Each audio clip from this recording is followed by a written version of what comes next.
Siksik sa mga bagong balita. Brigada Balita Nationwide. Brigada Balita Nationwide.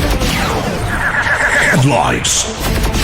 Sa Brigada Balita Nationwide ngayong umaga, ang PNP tiniyak na under control ang seguridad sa Mindanao sa gitna ng mga pangyayari sa Afghanistan.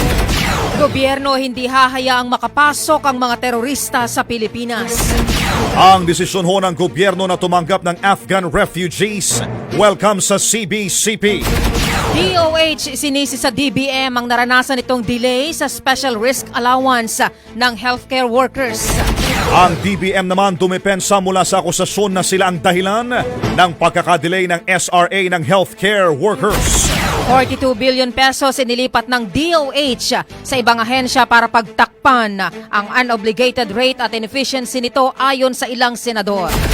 At ang COMELEC mga kabrigada tumangging palawigin ang voters registration. Siksik sa mga bagong balita. Brigada Balita Nationwide. Magandang umaga Pilipinas, Metro at Mega Manila, Luzon, Visayas, Mindanao at sa buong mundo via live stream sa www.brigada.ph. Mula dito sa National Headquarters sa Makati City, ito ang Brigada Balita Nationwide sa umaga. Brigada Balita sa umaga. Pinakasariwa, pinakabagong mga balitang hatid ng buong puwersa ng Brigada News FM Philippines. Kasama ang lakas ng Drive Max Plus Herbal Capsule. At resistensya ng Power Cells Herbal Capsule. Araw po ng Huwebes mga kabrigada, August 19, 2021. Kami po ang inyong mga lingkod, Kabrigada Glenn Parungaw. At Kabrigada Leo Navarro Malikden. Brigada Balita. Mga kabrigada, tiniyak po ng Philippine National Police sa publiko na kontrolado nito ang sitwasyon sa Mindanao sa gitna ho ng mga pangyayari sa Afghanistan. Sinabi po ni PNP Chief General Guillermo Eleazar na hindi nila papayagan na magkaroon ng spillover ng tensyon mula sa naturang bansa.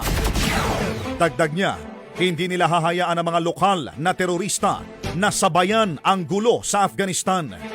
Una nang sinabi ni Philippine Institute for Peace, Violence and Terrorism Research Chief Romel Banlawi na posibleng ganahan ang mga local terrorist groups na maglunsad ng pag-atake sa Mindanao kasunod ng tensyon sa Afghanistan.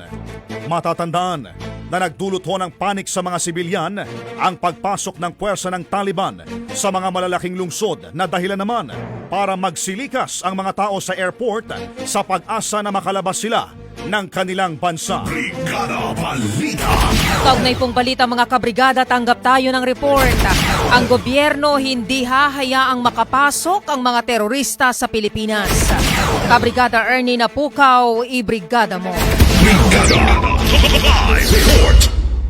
Tiniyak ng Department of Justice na dadaan sa mabusising proseso ang mga refugees na naghahanap ng political asylum upang matiyak na mahaharangan ang pagpasok ng mga terorista. Inihayag ito ni Justice Secretary Menardo Guevara matapos i-anunsyo ng palasyo na handa ang Pilipinas na tumanggap ng refugees mula sa mga bansa tulad ng Afghanistan.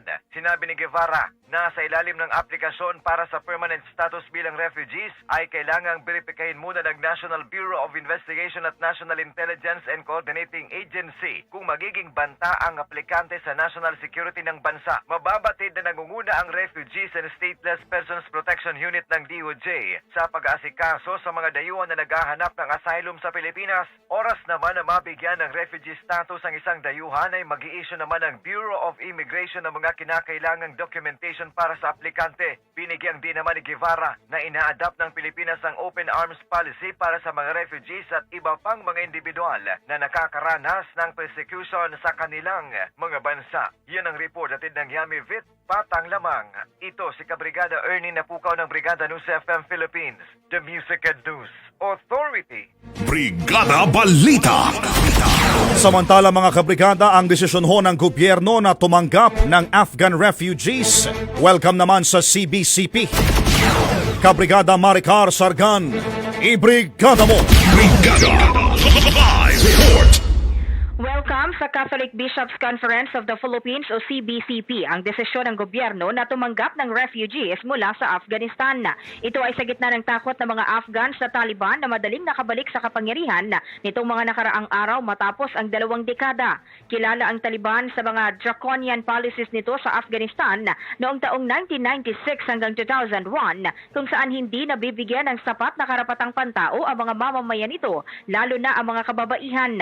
Sinabi ni Balang Bishop Roberto Santos, Vice Chair ng CBCP Episcopal Commission on Migrants and Itinerant People, na welcome sa kanila ang desisyon ng gobyerno na buksan ang pinto ng bansa para sa refugees ng Afghanistan. Ayon kay Santos, makatao at alinsunod sa Biblia ang ginawang hakbang ng gobyerno. Iginiit ng obispo na kilala ang mga Pilipino sa pagiging hospitable, matulungin at masipag. Ipinunto niya na dati na ring naging host ang Pilipinas sa mga tao na tumakas mula sa Indochina Wars na kilala bilang mga boat people. Yan ang report hatid ng Drive Max Adult Herbal Capsule. Tatagal ka. Ito si Kabrigada Maricar Sargan ng Brigada News FM Philippines, The Music and News Authority. Brigada Balita Nationwide. Samantala mga kabrigada, ang DOH isinisi sa DBM ang naranasan itong delay sa special risk allowance ng mga healthcare workers. Kabrigada Jen Bayot, ibrigada mo. Brigada Live Report. Isinisi ng Department of Health sa Department of Budget and Management ang na-delay na release na Special Risk Allowances o SRAs ng healthcare workers. Sa hearing ng Senate Blue Ribbon Committee ay sinabi ni Health Assistant Secretary Maylene Beltran sa kanyang presentation na inilabas lamang ng DBM ang Special Allotment Release Order o SARO para sa SRA noong June 25.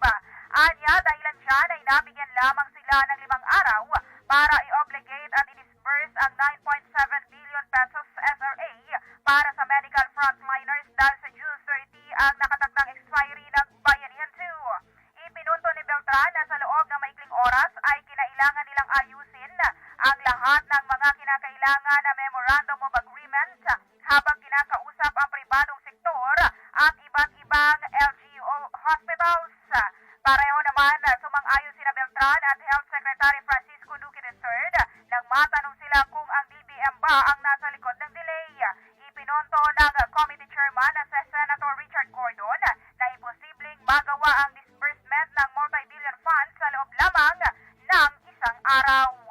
Yan ang report natin sa atin ng Guard C. Calcium Ascorbate, katawag Healthy Achieve sa Guard C. Ito si Kabrigada Jan Bayot, ang Brigada News FM Philippines, The Music and News Authority. Brigada Balita. Mga kabrigada, dumepensa kaagad ang Department of Budget and Management matapos isisi sa kanila ng Department of Health ang mabagal na pagkaka-release ng bilyon-bilyong piso na pondo para sa Special Risk Allowance ng mga healthcare workers. Sinabi ni DBM Officer in Charge Tina Rose Canda na 13 araw ang itinagal ng pagpirma ng DOH sa isang joint circular para sa guidelines ng grant ng SRAs. Ayon kay Kanda na ilabas ng Office of the President ang Administrative Order noong June 1 kung saan ay nakasaad ang mga panuntunan ng SRAs. Anya noong June 3, natanggap ng DBM ang AO na agad namang napirmahan ni dating Budget Secretary Wendell Avisado sa parehong araw. Ipinunto niya na umabot pa sa June 16 ang pagpirma ng DOH sa joint circular hanggang sa tuluyan na itong naipasa noong June 23. Iginit ni Kanda na hindi pwedeng ma-release o mag-release ng pondo ang DBM nang walang request.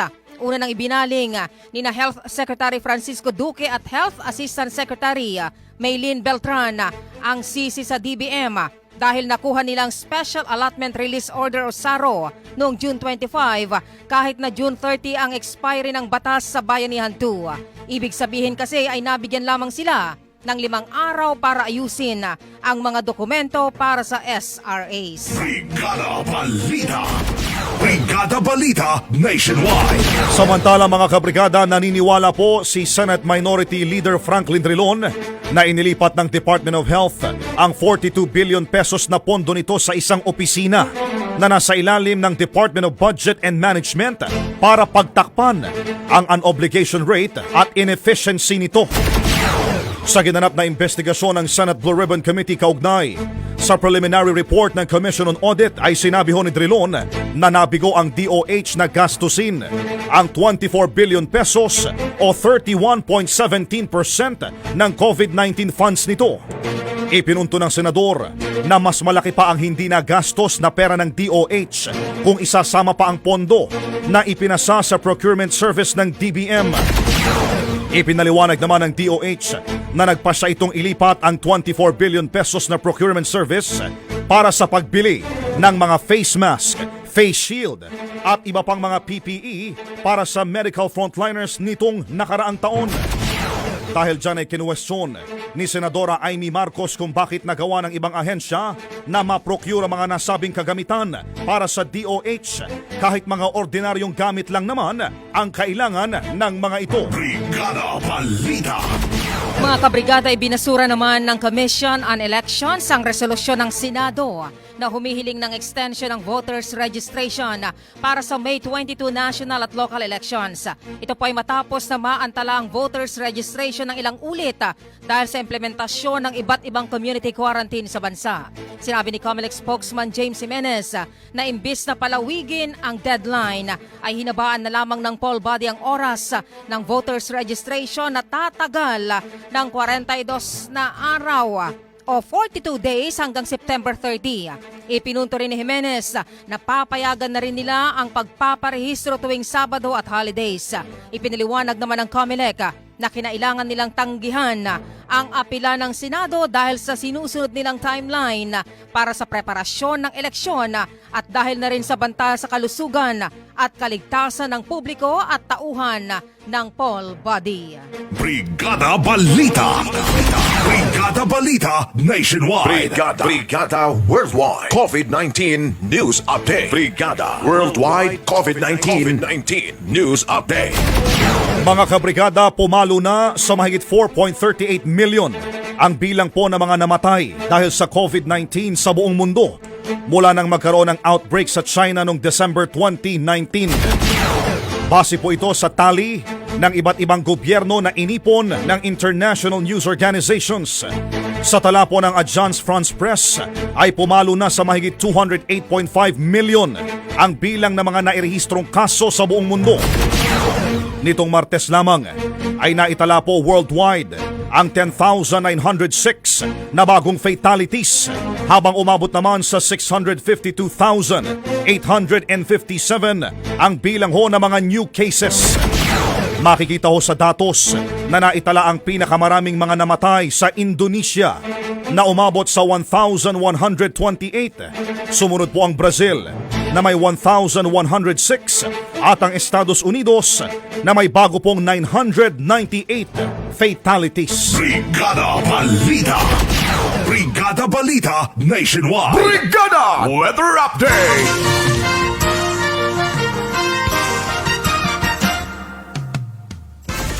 Kabrigada, ibinunyag po ng Pag-asa na meron itong na-monitor na active tropical depression sa labas ng PAR kaninang alas 3 ng umaga. Huli itong namataan sa layong 1,655 kilometers silangan ng Central Luzon. Taglay ang lakas ng hangin na aabot sa 45 kilometers malapit sa gitna at pagbugso naman na pumapalo sa 55 kilometers per hour. Sa ngayon ay wala pa itong direktang epekto sa bansa. Sinabi ng Pag-asa na ang easterlies ang weather system na makakaapekto sa bansa ngayong araw ng Huwebes. Dahil dyan ay asahan na po ang maaliwalas sa panahon na may tsansa ng pulupulong pag-ulan o thunderstorms. Ipinunto ng Pag-asa na maaari pa ring magdulot ng pagbaha o landslides ang mga biglaang pag-ulan. Samantala, base sa tala ng Pag-asa Weather Station sa Diliman, Quezon City, ay asahan po ang maglalaro ang temperatura mula 24.6 hanggang 32.9 degrees Celsius. Brigada Balita. Para po sa ating foreign exchange rate update ngayong umaga ng Huwebes, sa palitan ng piso kontra US dollar 50.45, sa Canadian dollar 39.86, Singaporean dollar 37.08, Saudi Riyal 13.45, sa Euro 59.09, Chinese Yuan 7.78 at sa Japanese yen sa 46 centavos. Siksik sa mga bagong balita. Brigada Balita Nationwide. Ang galaw nyo man ay mabilisan. Sa mga bagong balita, hindi ka mapag-iiwanan. Brigada Balita Nationwide. Sa umaga. Mga kabrigada, para sa mga latest na balita, huwag kalimutan mag-subscribe sa YouTube channel ng Brigada News Philippines. Brigada Balita. Brigada Balita Nationwide. At mga kabrigada sa buong bansa, inyo pong napakinggan ang Brigada Balita Nationwide sa umaga. Mga trending na balitang kinalap ng Brigada News FM Philippines katuwang ang Drive Max Plus, Power Cells, NutriCleanse, Guard C, Fast Relax, Curamed, Max and Coffee, Drive Max Coffee at ang Yummy Vit. Available po sa lahat ng branches ng Watson, South Star, The Generics Pharmacy, Rose Pharmacy at Brigada Pharmacies nationwide. Para sa Brigada News FM ng Brigada Mass Media Corporation, the biggest marketing media company in the country. Kami po ang inyong mga naging lingkod, Kabrigada Leo Navarro Malikden. At Kabrigada Glenn Parungaw, maraming salamat po sa inyong pakikinig.